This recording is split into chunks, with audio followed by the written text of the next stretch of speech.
Udah. Selamat datang. Belum, bentar. Oh, belum. Enggak. Selamat datang di konten Binal di kanal YouTube Teras.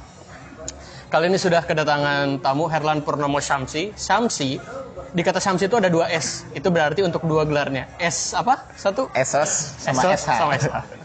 Kalian udah sama Herlan, dan alasan kenapa akhirnya pasti bakal banyak yang kaget juga sih. Ya beberapa lah yang kaget sama video ini. Kenapa akhirnya memberanikan diri untuk mengundang Herlan? Karena ada banyak pertanyaan yang seharusnya bisa aku tanyain sejak 2 tahun lalu lah sama ini orang. Boleh, pertanyaan pertama. Dari awal lulus SMA, pengennya masuk esosnya itu di mana?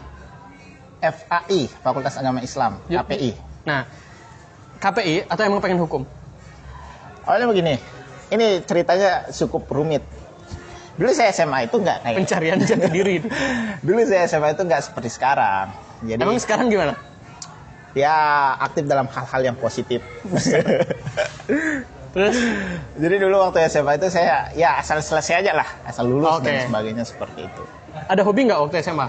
Hobi sepak bola biasa, sepak bola, futsal, badminton, itu Fisik berarti? kegiatan setiap sore, Oke. hampir setiap hari dulu. Terus? Habis itu nyoba ke UMY, Hmm. masih bingung mau ngambil apa dan sebagaimana. Ya, terus? Akhirnya saya coba untuk tes CBT, waktu itu mengambil jurusan KPI. Hmm. KPI ini kan komunikasi penyiaran Islam. Ya. Tapi dulu waktu itu KKI, komunikasi konseling Islam. Oh, Jadi namanya. dia pakai konseling. Oh, pantas ada organisasi apa gitu ya? Konseling gitu bukan? Iya, gitu? konseling Kanca. Konseling apa? Kemarin dulu. Dari sana kan dari muaranya sana, berarti? Dari sana juga. Terus? Nah, akhirnya tes keterimanya di sana. Ya, Keterima ya di karena sana. pilihan pertama kan? Iya, keterima akhirnya ambil. Tapi setelah beberapa tahun, beberapa semester, sekitar semester 5, semester 4, 5 itu sudah mulai bosan. Soalnya memang itu kan jarak yang sudah teori sudah habis, tinggal praktek, PPL, KKN dan sebagainya. Nah, akhirnya saya di sana coba aja kali ya dihukum, saya bilang. Nah, akhirnya tahun 2020 awalnya saya daftar pakai nilai SBMPTN apa dulu? SBMPTN atau Iya. apa ya? Nah, itu saya pakai daftar nilai. Itu pas udah lulus dari FAI? Sebelum 2020 itu saya udah daftar. Saya lulus FAI itu 2022. Buset. Berarti ngalamin bareng 2 gitu loh? Barang 2. Oke, lanjut. Terus habis itu daftar, akhirnya keterima. Nah, baru setelah keterima baru saya lapor ke orang tua. Awalnya orang tua nggak tahu saya daftar ini. Nah, kurang lebih setelah itu daftar keterima, daftar ulang, akhirnya kuliah di 2 tempat. Oke, kapan mulai kepikiran gini? Kan udah nih di KPI itu, habis teorinya. Kapan ada pemikiran kayaknya gue mau kuliah lagi deh? Pikirannya itu dulu atau kayaknya gue pengen masuk hukum deh? Itu dulu atau pengen kuliah lagi dulu? Pengen kuliah lagi. Awalnya saya nggak pernah bertujuan ke hukum itu, enggak. Saya tujuan pertama itu waktu itu pertama ke ilmu pemerintahan, HI, atau enggak saya ngambil manajemen. Tapi saya pertama kan iseng-iseng cuma nanya ke bapak, orang tua di rumah, bilang, Pak, ini kalau saya ngambil IP, hubungan internasional gimana? Mending kalau kamu mau ngambil kuliah lagi, mending ngambil hukum lagi. Kalau kamu mau bicara politik, ambil tata negara nanti. Nah, kamu bisa ke profesi juga nanti di sana. Sorry, boleh tahu nggak bapak apa? Guru SD. Tapi ini bukan mendiskreditkan guru SD ya, tapi lebih ke visionernya tuh kayak gitu ya. Udah ada kesan bahwa masuk hukum aja gitu. Iya, dari saya juga. Memang karena kebetulan beliau juga salah satu tokoh masyarakat di sana. Tokoh masyarakat dan juga aktif dalam perpolitikan daerah kabupaten. Mungkin itu yang menjadikan wawasan atau pikirannya melampaui profesi ya. Iya, betul. Dan kenapa di UMY? Awalnya saya keterima manajemen di UII. Tapi makin mau secara ekonomis, nah itu permasalahan secara ekonomis, ya udahlah, saya ngambil di UMY. Dan juga kan dekat kalau bolak-balik fakultas dan sebagainya. Itu gimana tuh ngebaginya? ngebagi waktu dulu dulu waktu itu saya ingat masih saya 44 SKS dan beberapa mata kuliah kebenturan. Tapi karena kedekatan saya dengan beberapa dosen dan beberapa orang, akhirnya saya izin. Saya masuk setengah jam di sini mungkin. Nepotisme. Saya masuk setengah jam di sini, udah selesai, saya tinggalin, Bu. Saya izin kuliah lagi di tempat lain lagi. Seperti itu. Komunikasi dengan para dosen waktu itu. Kebetulan sampai sekarang dosen-dosen KPI, atau KKI itu masih dekat, masih akrab. Berarti waktu itu ninggalin yang KPI buat yang di FH? Pernah nggak kayak di FH cuma setengah jam terus cabut ke KPI? Pernah. Oh, pernah juga. Lebih dulu mana waktunya nanti? Oh, ya ngerti. Dan salah satu isu yang pertama aku denger ya tentang nama Herlan itu adalah, ini kita nggak usah sebut dosennya ya, tapi pernah protes nilai sampai ke rektorat. Pernah. Saya ke wakil. Kalau itu dulu. Gak gini, yang lucu adalah gini, orang kan nilainya, misal nih, aku nggak tahu ya, nanti biar dia yang jelasin. Misal orang nilainya C, terus protes. Harusnya kan dinaikin jadi B ya. Dia malah bikin teman-temannya jadi turun gak sih nilainya? Nah, bukan. Jadi diancam saya dengan permasalahan teman itu dulu. Okay. jadi kan nilai saya waktu itu B. Nah, dari B ini saya hitung kalkulasikan biasa. Seharusnya bukan B, tapi A. Oh, ya lumayan sih. Akhirnya saya tanya, Pak, mohon maaf, gimana dengan UCP 2 atau UCP 3 ya? Karena saya submit di submit di e-learning itu dulu. Itu cuma jarak 1 menit. Telatnya. Nah, saya anggap telatnya cuma jarak 1 menit. Habis itu saya pastikan ini jawaban terupload nggak. Kalau memang dia nggak kehitung, berarti ya wajar B, saya bilang. Tapi kalau dia terhitung, berarti larinya ini, saya bilang. Itu uploadnya my class? My class. Dan akhirnya saya tanyakan. Nah, ketersinggungan dosen di sana. Saya tanyakan A, B, C, D, dan sebagainya. Lalu akhirnya beliau bilang gini, poinnya itu. Ini nilainya saya kasih A semua. Tetapi kalau kamu mau diperiksa, saya periksa dan semua nilai teman-teman kelas kamu, saya gunakan itu. Lalu saya jawab gini, Pak, setahu saya urusan Bapak dengan saya, bukan teman-teman kelas saya bilang. Dari jawaban kamu, saya tahu kamu orang yang tidak bertanggung jawab. Akhirnya saya diblok. Habis maghrib diblok, habis isya dibuka. habis isya dibuka dengan nilai, diberikan nilai C. Waktu itu saya masih di magang di Semarang di Peradilan Agama kan, magang KPI, dan magang KPI itu dulu wajib. Oh, saya balik dari Semarang, ngurus naik ke Pak Dekan hanya berikan wejangan, biarkan waktu yang mendamaikan waktu itu. Tapi saya tidak puas kan. Tapi saya belum selesai. Akhirnya saya hubungi DPM waktu itu, Supradi Lilo ya namanya, kurang lengkap. Iya, betul. DPM Supradi Lilo. Saya hubungi, saya naik ke wakil rektor Pak Sukamta waktu saya ingat. Akhirnya disuruh buat surat, lampirkan bukti dan sebagainya. Saya masukkan, 2 minggu kemudian dibalikkan ke B. Tapi kan nilai saya harus A. Tapi ya udahlah, nggak apa-apa, biarin aja B, saya bilang. Dari kapan punya perangai? Soalnya nggak mungkin perangai tersebut tiba-tiba muncul pas kuliah. Jamin itu. Sebenarnya dari SMA kah? Atau ada momen kayaknya gue emang harus agak nakal dikit ya? Tepatnya sih bukan nakal ya.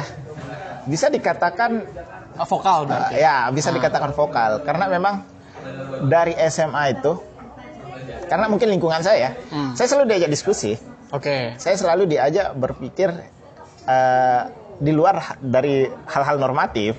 Oke. Di luar dari hal-hal itu selalu, kebetulan paman saya juga pernah kuliah di Fakultas Hukum di Universitas Mataram. Oke.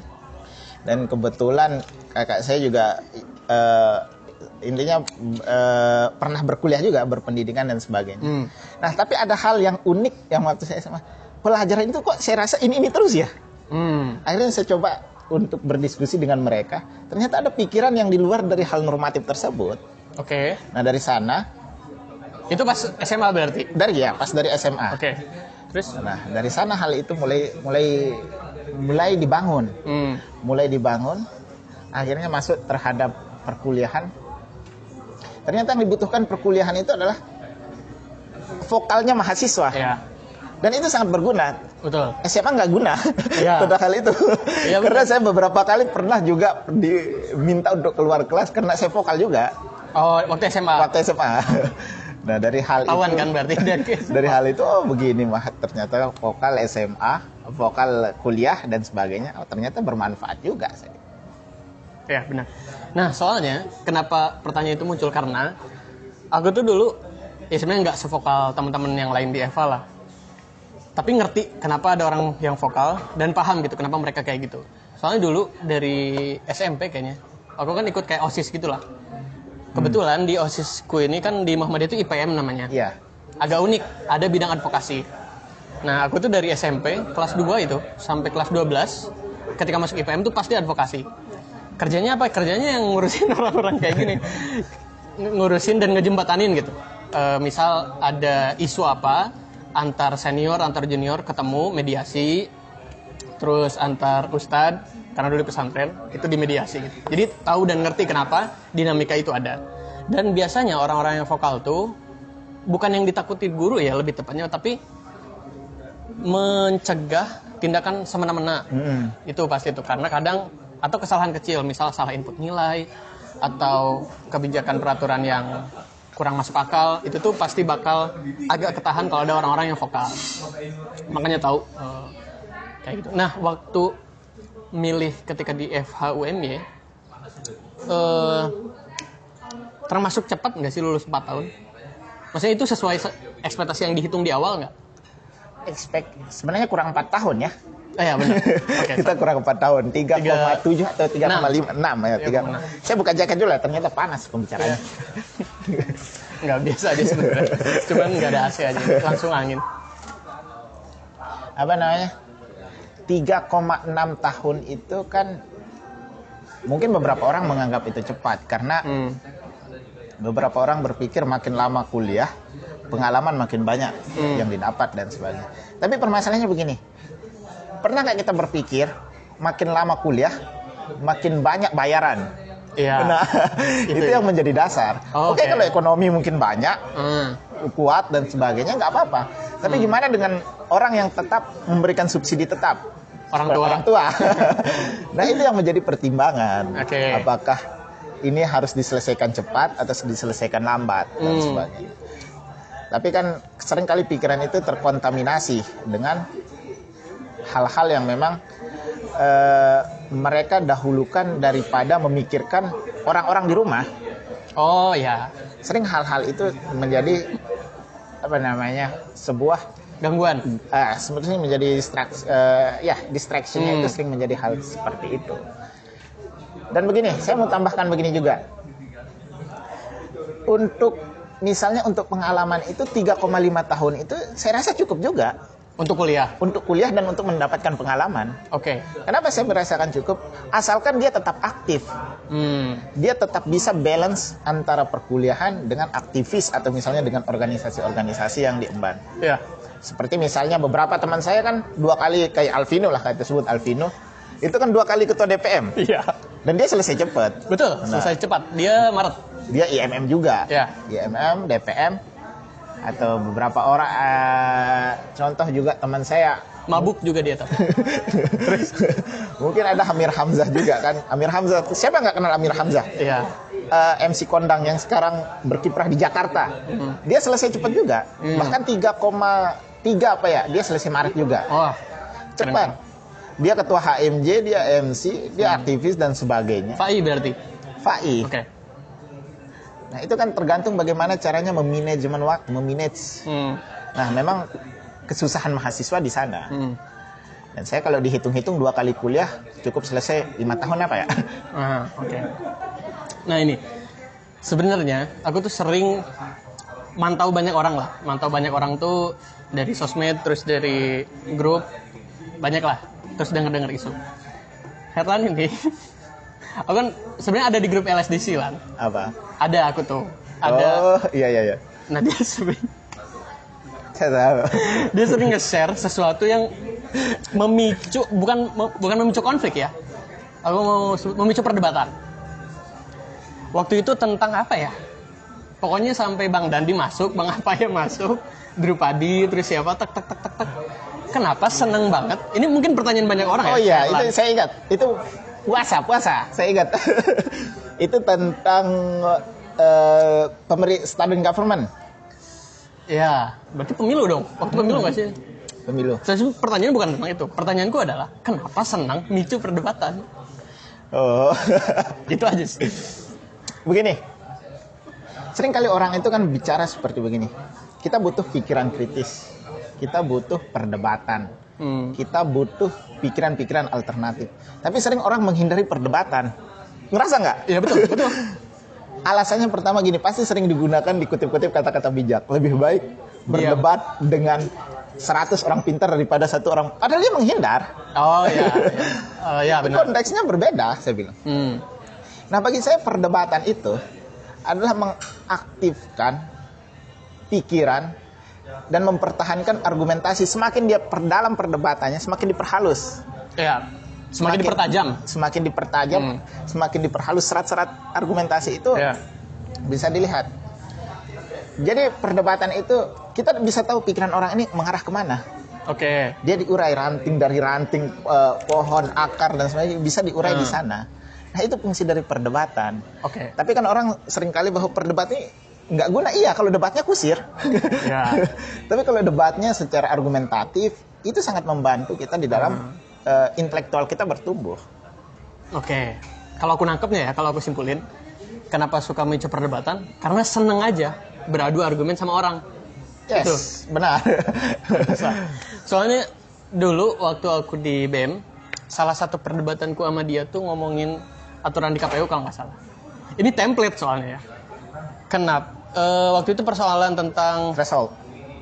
KTM, Iya, minimal KTM. Threshold. Premisku kan gini, KTM itu sebagai legitimasi bahwa partai itu diakui oleh beberapa entitas mahasiswa. Intinya ini tuh hidup lah, ada bukti kehidupan. Premisnya kan adalah dinolin aja, karena itu tuh ngehambat demokrasi. Ya ngehambat demokrasi. Nah tapi premisku adalah itu tuh bare to entry. Itu tuh kayak ya kalau lu mau masuk, lu harus punya resource dulu nih, buktiin ke publik bahwa lu tuh berhak untuk nyalon atau berhak untuk berkontestasi, syaratnya dengan itu.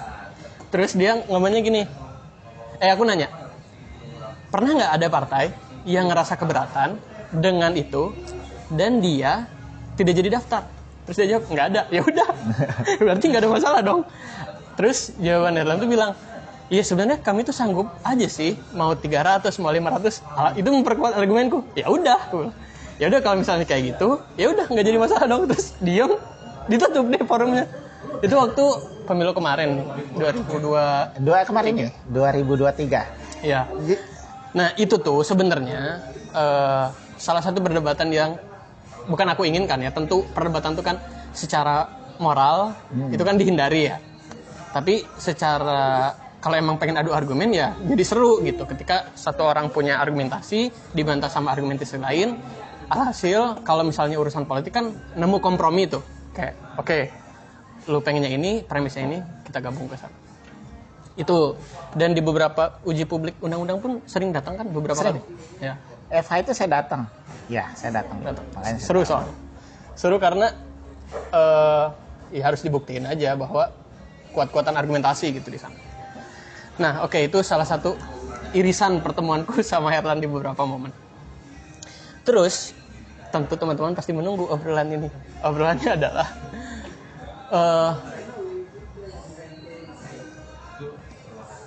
bukan nyali sih. Kapan akhirnya merasa berani untuk kayaknya nyapres seru deh? Oh itu. Oke, saya gini ya. Dari maba nggak? Dari maba itu nggak pernah kepikiran. Kepikirannya hanya 30 menit. Pantes. Jadi waktu itu teman-teman teman-temanan bukan hanya partai waktu itu, beberapa teman-teman organisasi, baik dia basisnya pengkaderan dan penggerakan dan sebagainya. Itu saya ngopi. Nah, tiba-tiba ujung pembicaraan, memang niatan kita nggak pernah bicara ke sana. Oke. Nggak pernah sepraktis itu. Nggak pernah. Tapi tiba-tiba 30 menit menjelang akhir peluit panjang dibunyikan, Pembicaranya snack. Gimana? Sebelum extra time. Iya. Ada satu orang, gimana kalau kita main ke Univ? Ide bagus tuh. Bisa tuh, saya bilang. Siapa kira-kira calonnya? Abang aja, dia bilang. Oh ya, nggak apa-apa kalau gitu, saya bilang. Oke. Terus wakilnya, nanti kita pikirin. Nah, itu 30 menit pembicaraan di sana. Oke. Tapi kan orang anggap saya mau jadi pres makanya saya mau jadi pres dari awal, makanya kuliah lagi. Nah, itu bodohnya di sana. Itu aku baca sih beberapa. Lah, ini orang saya bilang, itu 30 menit. Oke. Pikiran itu muncul secara imajinasi. Ya, oke. Aku bisa ngomong pantas, kenapa? Karena sebenarnya lagi-lagi aku mantau gitu. Meskipun diem-diem aja, tapi mantau tuh dari sosmed, dengar dari orang. Kenapa bisa kenapa bisa bilang pantas, bilang persiapannya 30 menit? Karena aku inget banget pas di debat ditanyai tentang mekanisme teknis, idenya bagus, Mahkamah Mahasiswa itu. Pokoknya debatnya itu sampai kepada pertanyaan secara teknis ini mau diatur seperti apa. Aku dengerin tuh, pengen denger jawabannya kan kayak gimana. Pas gue denger, ini mah masih di ide, gue bilang. Ini masih di ide. Bagus emang secara ide, soalnya kalau nggak salah ini tuh pernah digaungin di Eva nggak? Nggak ya kayaknya. Itu pembicaraan saya sama Choiri apa ya? Saya sekilas-kilas saja, nggak pure kita bicarakan itu. Jadi nongkrong-nongkrong, tiba-tiba bicara ke sana gitu. Saya lupa sama siapa dulu ya. Sama Choiri apa ya? Ya itulah. Nah itu soalnya, kenapa itu menjadi highlight? Karena itu barang jualan utamanya, iya nggak sih? Iya kan? Iya. Makanya ketika, oke. Mahkamah Mahasiswa. Kalau misalnya ternyata persiapan untuk nyapres itu 30 menit, emang udah kebayang bakal seribet itu atau kaget juga sama prosesnya? Enggak, begini. Partai pengusung yang megang power, yang megang KPU, Bawaslu yang pegang secara fasilitas itu sudah diperhitungkan dari awal. Oke. Ya walaupun perhitungan kasar ya, maksudnya perhitungan kotor itu sudah. Nah, teknis di dalam pembentukan MK itu memang saya nggak pernah sampai kepada hal teknis, karena bagi saya leader itu bicara pada hal konsep. Ini sering diulangi. itu hal yang pertama. Leader itu bicara bukan tentang hal teknis. Makanya ada menteri dan sebagainya. Nanti mereka yang eksekusi. Betul. Nah, tapi saya kasih gambaran waktu itu kan, kalau memang yang dipermasalahkan, kita ada 3 komunitas di FH. KPH, LSDC, mungkin futsal, tapi maksudnya yang berbasis hukum ya. KPH, LSDC, terus satu lagi Petita. Usung aja dari sana bisa. Atau enggak kita bentuk. Orang-orangnya maksudnya? Iya. Yang ditaruh di organisasi itu? Iya, bisa. 3 lembaga itu mengusung. Ad hoc gitu ya berarti? Dia sifatnya ad hoc. Dan setelah itu, saya usul juga dibentuk pansel, panitia seleksi. Betul. Nah, itu juga saya usul waktu itu. Selain itu juga banyak sebenarnya hal teknis, tapi kan saya nggak terangkan sampai ke konkret di bawah. Terus baik itu nanti dia bentuknya seperti di Prancis, seperti konsil mahkamah atau konsil konstitusi dan sebagainya, kan dia dari berbagai jenis elemen, berbagai jenis background pendidikan dan sebagainya. Nah, itu yang saya usulkan ke mereka. Nah, itu pertama tentang mahkamah mahasiswa. Ya. Terus yang kedua tadi saya lupa lagi. Ini pas naik nyapres tuh kan 30 menit tuh persiapan. Iya. Kebayang sampai seribet ini atau enggak? Untuk kebayangnya sih pasti ada ya, karena memang ini kontestasi politik. Politisi berarti. Ini memang kontestasi politik. Saya anggap ribetnya di sana, tapi segera plan itu sudah disiapkan. Wow. A, B, C, D itu sudah ada. Dan pembicaraan itu kita nggak pernah serius dalam berbicara tentang hal itu. Oke. Dalam artian kita ngumpul, mungkin kebetulan tempat kita ngumpul itu di kontrakan saya. Jadi datang satu orang. Jadi pembicaraan. Nah, seperti itu. Sebenarnya untuk pure rapat, untuk merapatkan pemira ini nggak pernah. Oh ya. Nggak pernah untuk hal pure untuk itu nggak. Jadi nanti saya baru bangun, Bang, gimana? Ngumpul satu. Coba telepon datang. Satu datang. Okay. Jadi seperti itu. Nah, proses yang paling ribet itu bagi saya itu waktu ini tentang tiba-tiba KPU ubah. Oke. Tapi memang itu sudah perhitungan. Oke.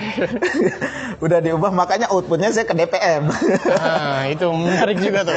Nah, itu outputnya saya bilang. Oke.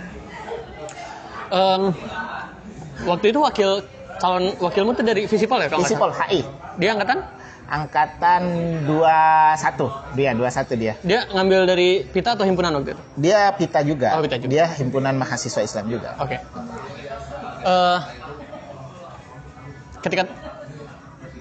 Kau tuh sebenarnya seangkatan di pernah BMU juga kan? Pernah, 2020. Waktu di FAI enggak berarti? Waktu itu masih FAI juga kan? Ya, FH juga tapi kan? Iya. Di FAI belum pernah waktu tahun pertama, tahun kedua gitu? Ikutan? Tahun pertama nggak pernah. Oke.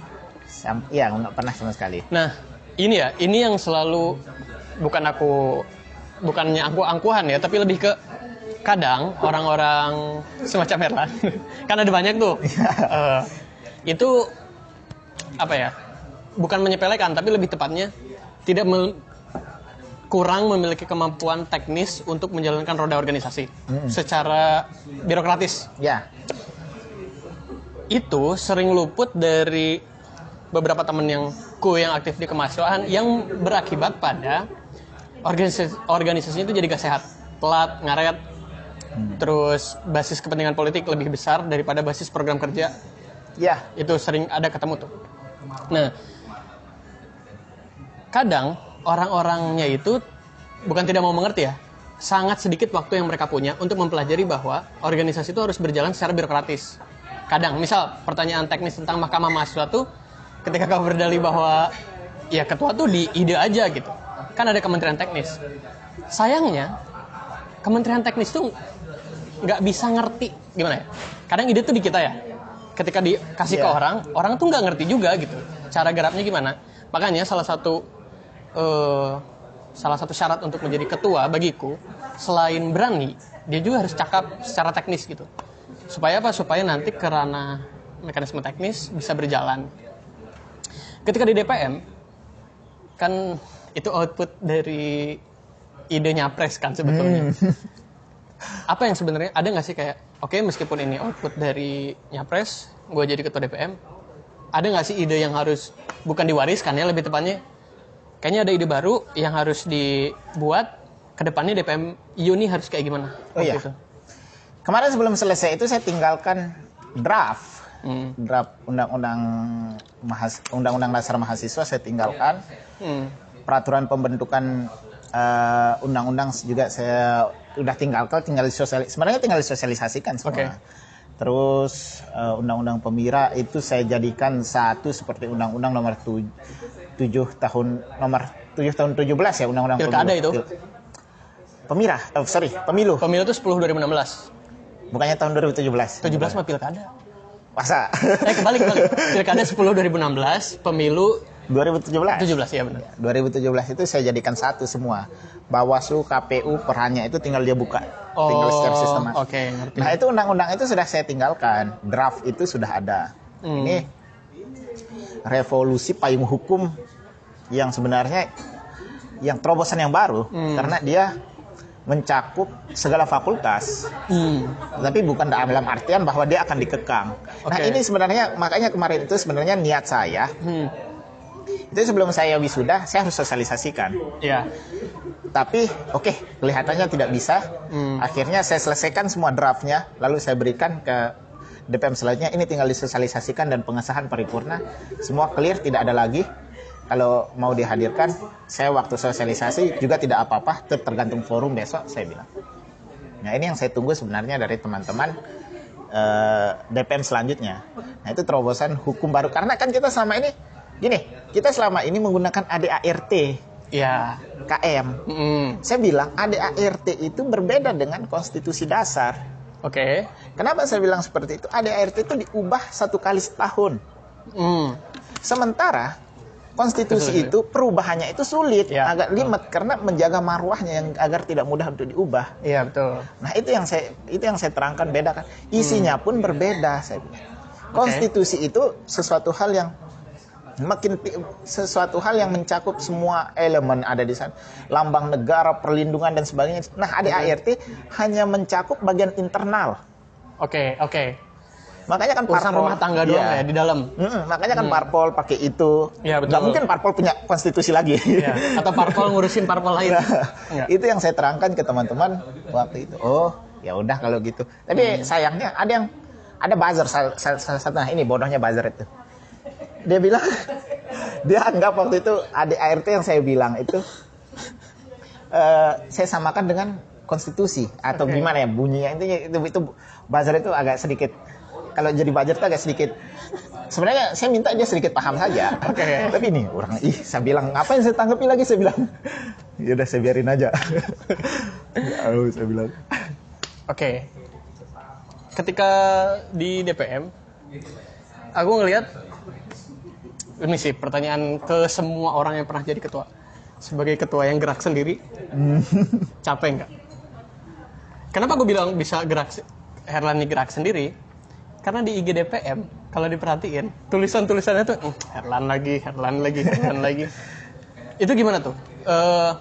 Kayaknya simptom atau gejala itu nggak cuma di DPM, pasti udah kerasa dari lama. Nah, aku tuh pernah sering bahkan di posisi itu, tapi kalau aku lebih milih, ya cabut aja dah daripada capek sendiri. Kenapa masih memilih untuk enggak, meskipun gue sendiri, gue harus tetap maju gitu. Harus tetap ada yang diselesain, harus tetap ada yang kerjain gitu. Kenapa? Begini, kalau gerak sendiri itu mungkin terlalu ini ya. Karena memang ada beberapa orang yang terlibat ya, tapi sorry. tapi maksudnya apa namanya? Mungkin tidak tersignifikan seperti ketua umum. Ya. Mungkin ya tidak seperti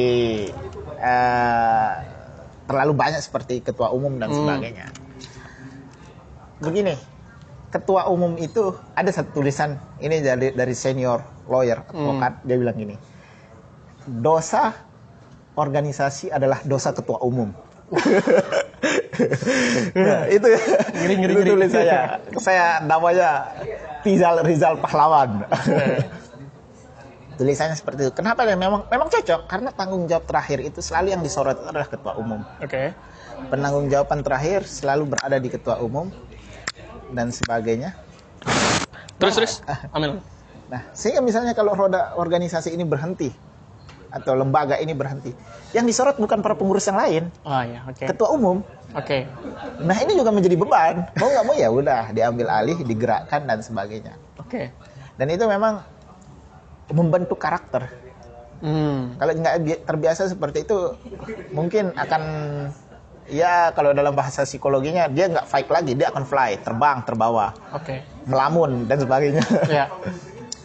Nah, ini yang sering terjadi sama orang yang punya sense of leadership-nya tuh kuat banget. Kenapa bisa bilang kayak gitu? Karena ketika aku mantau ya, pengalaman sendiri terus pengalaman orang, ketika ada satu orang yang leadership kadar kepemimpinannya itu pasti kelihatan, jeleknya dia sangat sulit untuk mengkomunikasikan dan memberdayakan. Itulah kenapa bagiku sendiri salah satu syarat untuk menjadi ketua, utamanya dalam organisasi ya, itu selain dia harus mimpin, harus berani, harus cakap tentu, yang terakhir itu harus memberdayakan. Memberdayakan ini karena aku ya kuliah cuma 4 tahun, entah ya di internalnya kabinet Mas Adam kayak gimana, cuman ketika ngelihat kabinet BMU-nya Mas Adam, itu kayaknya gini deh yang ideal, kayaknya ya. Kenapa? Karena dari Kemenkoan lah. Kemenkoan tuh kita tahu Menko-nya siapa, kita tahu menterinya siapa, kita tahu apa yang mereka lakukan gitu. Tentu ada kekurangan, itu pasti itu. Cuman dari pembagian kerjanya tuh kayak ini deh yang ideal gitu. Ini kayaknya yang harus diberdayakan. Malah celotehku adalah kenapa Mas Adam nggak 2 periode aja gitu, supaya roda organisasi itu bisa diturunin sampai ke fakultas. Kayak oke nih, kita punya univ yang bagus, terus kita tiru di fakultas semuanya. Cuman ternyata hal tersebut tidak lama, cuma berselang 1 tahun gitu. Nah, melihat itu, dia sebenarnya waktu itu kau pernah mempertanyakan Adam juga ya di awal. Saya bertanyakan. Waktu itu yang saya tanyakan kan tentang naiknya Adam. Ya. Bukan tentang proses dia memimpin. Itu mah bagus. Ya emang sempat kesana. Nah, tadi kita udah ngomongin latar belakang Herlan dan bagaimana hebohnya dia di organisasi. Ke depan mau ngapain? Saya ke depan ini rencana mau fokus ke advokat dulu, lawyer. Berarti lebih cinta hukum daripada FAI? FAI itu selalu ada di hati. Hukum itu bukan di batin, tapi di zahir. Oke. Soalnya begini, FAI itu kan dunia dan akhirat. Ustadz juga nih orang. Kalau kata Pak Dekan itu fakultas dunia dan akhirat. Nah itu FAI dia bilang. Oke. Habis itu rencana mau lanjut S2. Wow. S2 rencana lanjut. Pertama profesi hukum, para penegak hukum. Habis itu profesi advokat. Ujung-ujungnya kembali lagi kepada kampus mungkin. Wah. Rencana mau ke kampus lagi. Ngajar berarti? Kelihatan. Salut sih. Rencana seperti itu. Karena memang jadi politisi. Ada bayangan nggak? Jadi politisi itu nanti ada bayangan sih ada ya, jelas pasti.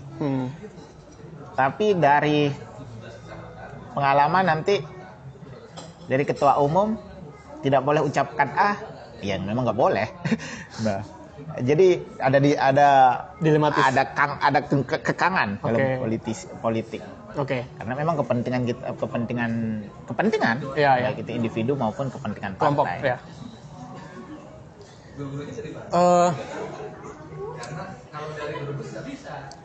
Apalagi ya, bentar. Lagi bikin pertanyaan. Karena Herlan nih aku nggak kenal sih sebelumnya, tahu aja di Fakultas Hukum, sering kedengeran dan sering rame juga sebenarnya. Pengen nanya ini, setelah purna dari organisasi, apa lanjut di HMI? Saya kemarin buat surat pengunduran diri. Berarti nggak lanjut. Jatuhnya gimana itu kalau gitu? Stop kah atau jeda kah? Bisa dikatakan stop, tapi sekarang itu belum keluar surat ACC ya dari cabang itu, saya belum tahu. Dia belum keluarin surat ACC, tapi kemarin saya sudah mengajukan sih pengajuan permohonan pengunduran diri. Oke. Tapi bukan itu yang mau aku tanya. Aku tuh mau tanya karena udah purna, apa sih yang seharusnya dimiliki nafas sama organisasi gitu? Gimana sih cara si organisasi ini bisa tetap relevan sama kebutuhan mahasiswa menurut ente sendiri? Kan sekarang ada tuh degradasi, orang nggak mau ikut organisasi, nggak mau ikutan ini. Gimana caranya supaya organisasi ini kembali seksi lah dalam tanda kutip? Begini, pragmatisme itu sudah masuk dalam ranah kampus. Politik. Oke. Jelas mahasiswa itu sekarang, makanya saya pernah dengar Said Didu itu bicara, mereka mendemo untuk mereka dirinya sendiri. Kalau ini aku pernah ngobrol sama Dilan, anak Visipol. Dia tuh ngebedain student protest sama student movement. Kita tuh sekarang student protest doang. Jadi ya kepentingannya sendiri, dia yang pengen muncul, dia yang pengen kelihatan, tapi nggak ada gerakannya gitu, nggak ada pemberdayaannya. Nah itu makanya itu yang menjadi permasalahan hari ini. Sama contoh kecil yang coba saya bilang tadi, banyak orang yang mengatakan berpikir kritis, berdebat ABCD, tapi mereka menghindari perdebatan.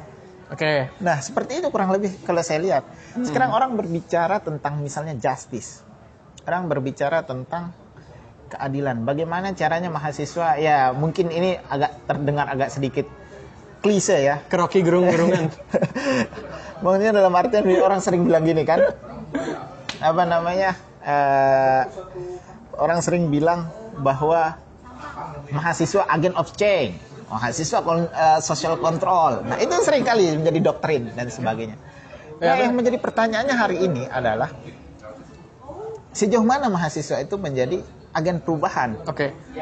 Sejauh mana mereka itu menjadi social control? Bila mana ujung-ujungnya kalau mereka demo, mereka juga naik ke istana. Oke. Dan memang sering kali itu hal-hal itu terjadi. Secara pragmatisme itu sangat sering terjadi di mahasiswa. Contoh, ada salah satu BEM yang berlabel Islam berbicara di UI. Kenapa ketawa? Kenapa ketawa? Berdialog. Oke, itu kita sambut sebagai perdebatan intelektual, perdebatan dialog antara pres, perdebatan dialog dengan politisi. Tapi pertanyaannya adalah hari ini, apakah internal atau hal tersebut itu mewakili suara mahasiswa yang ada? Dan beberapa hal kan, ini pembicara satunya ini kan tim sukses nih. Emang iya? Oh iya benar. Iya ya. Dalam artian memang dia secara praktis bukan tim sukses, tapi dia selalu menggaung. Pembicara kemarin dia ahli. Kemarin dia ahli. Iya ya benar. Ya. Kemarin dia ahli. Iya ya. Kemarin dia ahli di MK. Dia selalu menggaungkan gerakan satu putaran. Iya betul. Dan yang mau menjadi satu putaran adalah paslon tertentu. Iya. Nah, seperti itu. Oke. Ini kan sebenarnya bukan. Ini sebenarnya akal-akalan saja. Nah, ketika hal itu dibungkus lalu melakukan sebuah diskusi terbuka tentang hal itu, ada dua hal. Pertama, apakah memang ini memang dialog terbuka ataukah memang dibungkus untuk hal-hal dialog-dialogan. Nah, tendensi itu yang seharusnya harus dibersihkan terlebih dahulu. Oh, oke. Di organisasi mahasiswa. Di organisasi mahasiswa harus dibersihkan hal-hal seperti itu. Sehingga orang akan bisa untuk secara telak bahwa ini memang ditolak.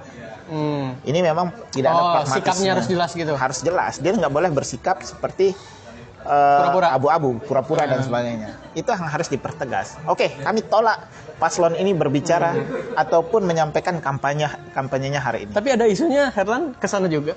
Kemana? Ke paslon ke nol ini. Saya tepatnya, nah ini yang sebenarnya. Kalau aku rumor doang. Ya, kalau kata Rocky Gerung itu kan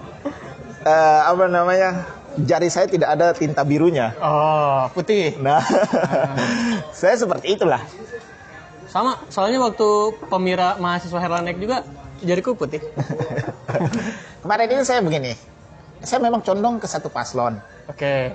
Tapi ketika saya lihat wakilnya naik, nggak jadi.